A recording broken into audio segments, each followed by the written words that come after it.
When plaintiff Kaighley Stocks bought her neighbor's car, she wasn't expecting it to vanish days later. She's suing for her money back, $1,700. Defendant, James Hulbert, says he doesn't know what happened to the car, and he certainly didn't have anything to do with it. It's case 86 on the docket, Stocks versus Hulbert. Let me see what we have here. We have the plaintiff, Ms. Stocks, and you are suing the defendant, Mr. Hulbert, for $1,700 for a reimbursement of a repossessed car. Why don't you tell me your story? Back in November, I was getting ready to get my license back, and I was looking to purchase a vehicle. And I was outside excited about it, talking to James about it. He was my neighbor at the time. So I was going to purchase a vehicle from another friend of mine, and he said, no, don't do that. Buy my car instead. I just got ownership of it recently, and the title's in the mail. And he told me he would sell it to me for the same price. And what kind of car was that? James's car was a Honda Civic. Now, what happened? Well, I pulled the money out, and I have the receipt right here. It's for $1,700.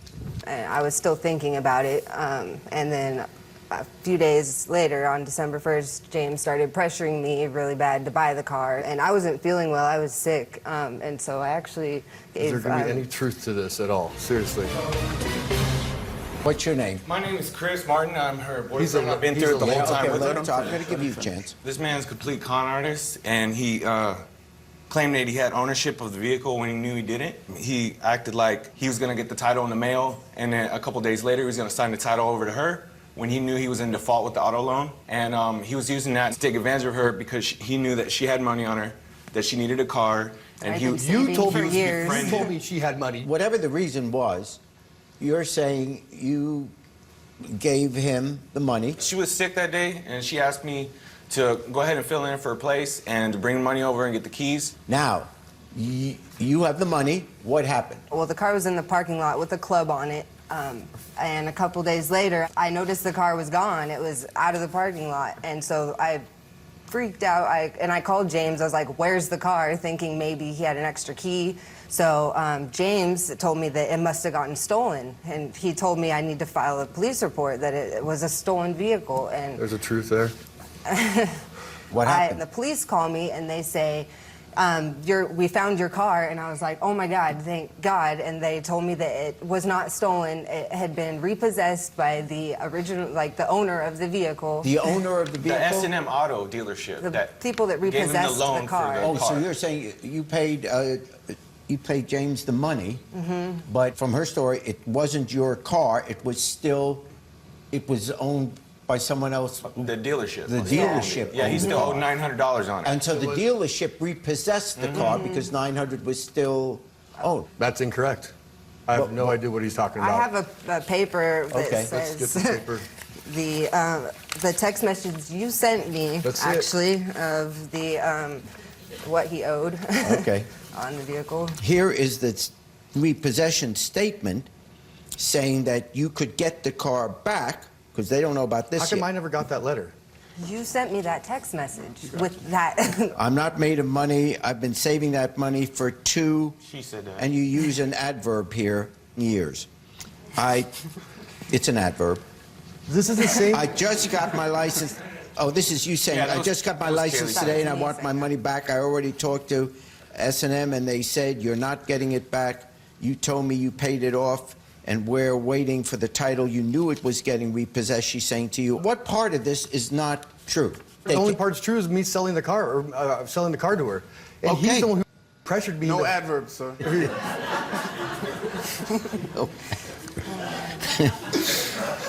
Please respect the court, sir. I have a potty mouth, sorry. Go ahead. He just gets me worked up, so. Yeah. They have this picture that they're paid for you, and that's fine. Go ahead, believe what you want. Yeah, she was sick that day. He's the one who wanted to buy the car because he has the same car, so they both could be driving around in the same car looking the way they do. It doesn't much matter which one bought the car from you. The point is money was given to you for this car that legally you did not get owned because you still owed money on it. No, I don't believe that. That was paid off because the guy that I bought that from, you keep laughing, I swear to God. How do you not believe something? Come on, you Latin king, right? Hey, You have to watch your language. Yeah, You'll be dismissed and you'll lose the case. You have to respect the courtroom. now you wound up with the car. How did you wind up with the car? When I thought it was stolen, I had posted it all over Facebook because I really needed it to take my driver's test. And I guess a bunch of people saw my post on Facebook and they came together and they paid the remaining balance because they saw how messed up what he did to me was. So that now the title could be yours. Right. Yes. Yes. And she had to just go to the S&M Auto and talk to the manager there, Dean, and he had a notice of the title transfer made in her name, and she paid. Okay, I'll take a look paid at for that. We haven't witnessed. Sir, I called that one. please raise your right hand. Do you swear the testimony you're about to give is the truth, the whole truth, and nothing but the truth? I do. Thank you. All right. Yes, what can you add to this? Well, what I can add is I can tell you this punk right here is a thief. That's what he is. He doesn't. Yeah. Okay. I second that motion. You walk, He's time taking it out. outside. Come outside. Sir, No. He just don't want to get whooped up on camera.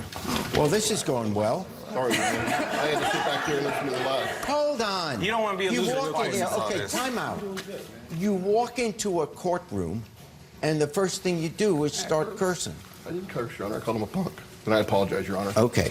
This is a court of law, so everyone, let's be respectful. Now, what is your testimony? My testimony is the fact that he sold, The defendant, the yeah. defendant sold a vehicle that he did not own, that myself and my wife owned, S&M Auto Sales. He conned her out of her money, knowing that it was out for repossession. I had contacted him on many occasions to let him know that if he didn't pay, I was picking the vehicle up. At the time that he sold the car to her, Yes, Your Honor. how much did he still owe on the car? $894.71, Your Honor. So how did the car wind up with her? My wife and myself, who own S&M Auto Sales, noticed a post on Facebook at the same place Mr. Hulbert tried to sell the car, Yeah. and it said sold. A day later, there was a post on there that says, be on the lookout for this Honda Civic. I answered a phone call from her in tears. She asked what transpired. I explained to her that we repossessed the car. I was in shock that Mr. Hulbert sold the car to her and took her money. My wife and I mowed it over, talked to some people that we associate with in the recovery community. Yes. And decided to come together and informed her that by law we had to hold the car for 10 days, give Mr. Hulbert 10 days in that letter to pay the balance in full. So he could have He still, could have came and got the title and paid it off. Yes, sir. that never happened. Never happened, Your Honor. Okay. So we decided to sell her the car for $1.